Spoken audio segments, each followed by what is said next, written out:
Hello, എല്ലാവർക്കും LLB ജംഗ്ഷന്റെ പുതിയൊരു വീഡിയോയിലോട്ട് സ്വാഗതം. Nuisance under law of taught സീരീസിലെ രണ്ടാമത്തെ വീഡിയോ ആണിത്. ഈ വീഡിയോയിൽ നമ്മൾ പ്രൈവറ്റ് ന്യൂസൻസിനെ കുറിച്ചിട്ടാണ് നോക്കാൻ പോകുന്നത്. അപ്പോൾ നമുക്ക് വൈകിക്കാണ്ട് ടോപ്പിക്കിലോട്ട് പോവാം. ഒരു വ്യക്തിയുടെ സ്വത്തുക്കളുടെ ഉപയോഗമോ അതല്ലെങ്കിൽ ആസ്വാദനമോ മറ്റൊരാൾ നശിപ്പിക്കുന്ന രീതിയിലുള്ള ശല്യത്തിനെയാണ് നമ്മൾ ഈ പ്രൈവറ്റ് ന്യൂസൻസ് എന്നുള്ളതുകൊണ്ട് ഉദ്ദേശിക്കുന്നത്. ഫോർ എക്സാമ്പിൾ പറയുകയാണ്, എനിക്ക് ഒരു പർട്ടിക്കുലർ വീടും പറമ്പും ഉണ്ട് ആൻഡ് അതിൻ്റെ അപ്പുറത്ത് വേറൊരാളും ഉണ്ട്.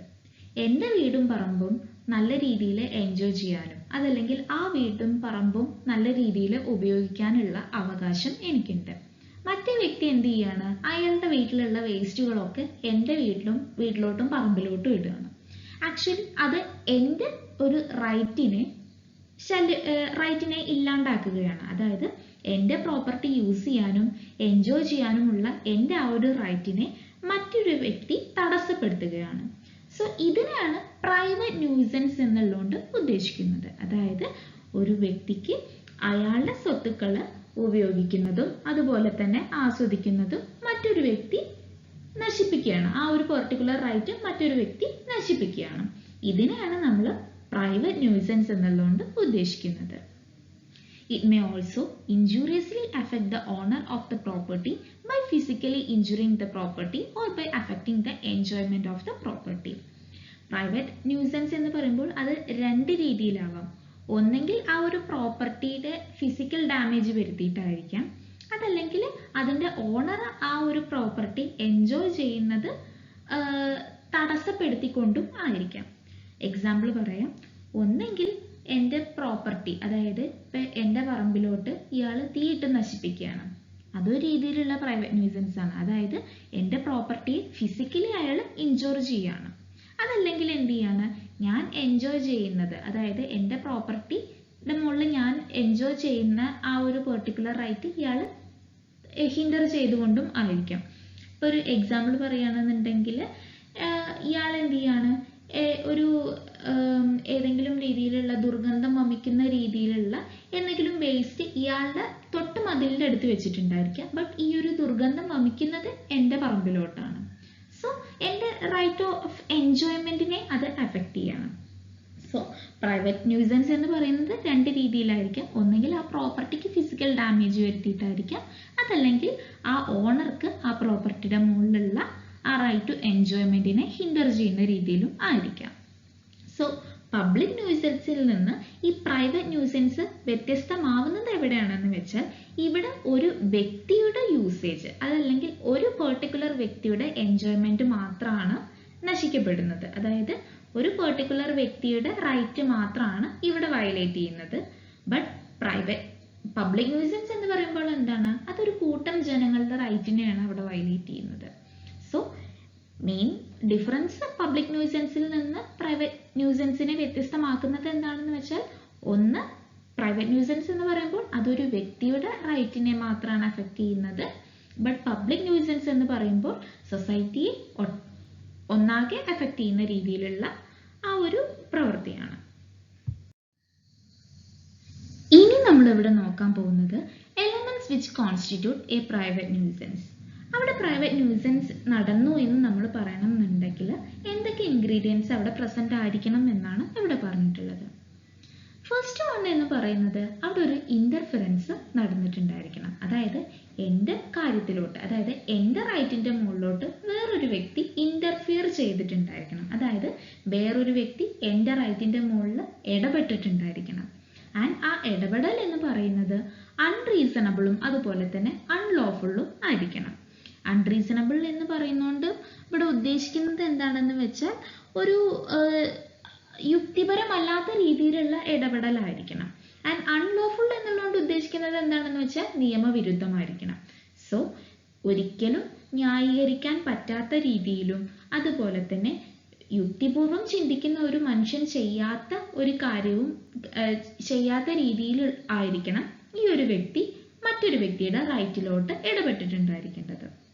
രണ്ടാമത്തെ എലമെന്റ് എന്ന് പറയുന്നത് Such interference has to be with the use or enjoyment of land or of some rights over the property, or it should be in connection with the property or physical discomfort.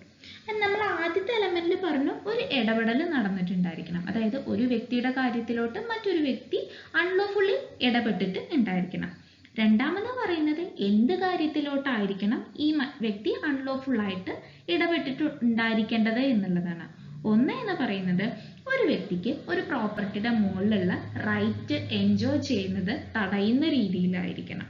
അതല്ലെങ്കിൽ ഒരു വ്യക്തിക്ക് അവകാശമുള്ള പ്രോപ്പർട്ടിയുടെ മുകളിൽ എന്തെങ്കിലും നാശനഷ്ടം ഉണ്ടാക്കിക്കൊണ്ടായിരിക്കണം. അതല്ലെങ്കിൽ ഒരു വ്യക്തിക്ക് എന്തെങ്കിലും ഫിസിക്കൽ ഡിസ്കംഫേർട്ട്, അതായത് ആ വ്യക്തിക്ക് ഏതെങ്കിലും രീതിയിലുള്ള അസ്വസ്ഥത ഉണ്ടാക്കുന്ന രീതിയിലുള്ള ഇന്റർഫിയറൻസ് ആയിരിക്കണം. മൂന്നാമത്തെ എലമെന്റ് എന്ന് പറയുന്നത് there should be a seeable damage to the property or with the enjoyment of the property in order to constitute a private nuisance. ആദ്യത്തെ പോയിന്റ് എന്തായിരുന്നു? ഒരു ഇന്റർഫിയറൻസ് നടന്നിട്ടുണ്ടായിരിക്കണം. രണ്ട് എന്ന് പറയുന്നത് ആ ഇന്റർഫിയറൻസ് ഒരു പെർട്ടിക്കുലർ പേഴ്സന്റെ use or enjoyment of land or property, ആ ഒരു റൈറ്റിന്റെ മുകളിലായിരിക്കണം. മൂന്ന് എന്ന് പറയുന്നത് ഈ ഇടപെടൽ കാരണം നമ്മുടെ പ്ലെയിന്റിഫിന് ഏതെങ്കിലും രീതിയിലുള്ള, അതായത് ആദ്യ കാഴ്ചയിൽ തന്നെ നമുക്ക് കാണാൻ കഴിയത്തക്ക രീതിയിലുള്ള ഒരു ഡാമേജ്, അതായത് ഒരു ഒരു എന്താ പറയുക, ഒരു പ്രശ്നം നമുക്ക് കാണാൻ കഴിഞ്ഞിട്ടുണ്ടായിരിക്കണം. അതായത് ഈ ഡിഫൻഡന്റിന്റെ ഇടപെടൽ മൂലം നമ്മുടെ പ്ലെയിന്റിഫിന് കാണത്തക്ക രീതിയിലുള്ള ഒരു നാശനഷ്ടം സംഭവിച്ചിട്ടുണ്ടായിരിക്കണം. അതൊന്നെങ്കിൽ അയാളുടെ പ്രോപ്പർട്ടിയുടെ മുകളിലുള്ള നാശനഷ്ടമായിരിക്കാം, അതല്ലെങ്കിൽ അയാൾക്ക് ആ ഒരു പ്രോപ്പർട്ടിയുടെ മുകളിൽ എൻജോയ് ചെയ്യാനുള്ള ആ ഒരു റൈറ്റിന്റെ മുകളിലുള്ള നാശനഷ്ടമായിരിക്കണം. ഇത്രയും കാര്യങ്ങൾ പ്രസന്റ് ആണെന്നുണ്ടെങ്കിൽ നമുക്ക് അവിടെ പ്രൈവറ്റ് ന്യൂസൻസ് നടന്നു എന്ന് പറയാമെന്നാണ് ഇവിടെ പറഞ്ഞിട്ടുള്ളത്.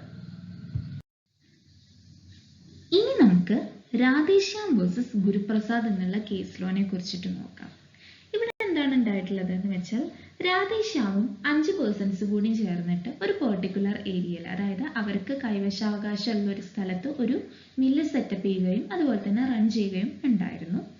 ആൻഡ് ഇവർക്കെതിരായിട്ട് മിസ്റ്റർ ഗുരുപ്രസാദും അതുപോലെ തന്നെ വേറൊരു വ്യക്തിയും ചേർന്നിട്ട് ഒരു ഇൻജങ്ഷൻ സ്യൂട്ട് ഫയൽ ചെയ്യാണ് ചെയ്തിട്ടുണ്ടായിരുന്നത്. അതായത് അവർ പറഞ്ഞിട്ടുള്ളത് എന്താണെന്ന് വെച്ചാൽ ഈ മില്ല് കാരണം ഇവിടെ ഒരുപാട് ശബ്ദ മലിനീകരണം വരുന്നുണ്ട്, ആൻഡ് ആ ഒരു നോയ്സ് കാരണം തന്നെ നമ്മുടെ പ്ലെയിന്റിഫിന്റെ ഹെൽത്തിനെ ഇതൊക്കെ നെഗറ്റീവായിട്ട് ബാധിക്കുന്നുണ്ട് എന്നും പറഞ്ഞിട്ടായിരുന്നു. സോ ഇവിടെ ഹെൽഡ് ചെയ്തിട്ടുള്ളത് എന്താണെന്ന് വെച്ചാൽ running A floor mill in A residential area, the defendant was causing a nuisance to the plaintiff and affecting his health severely.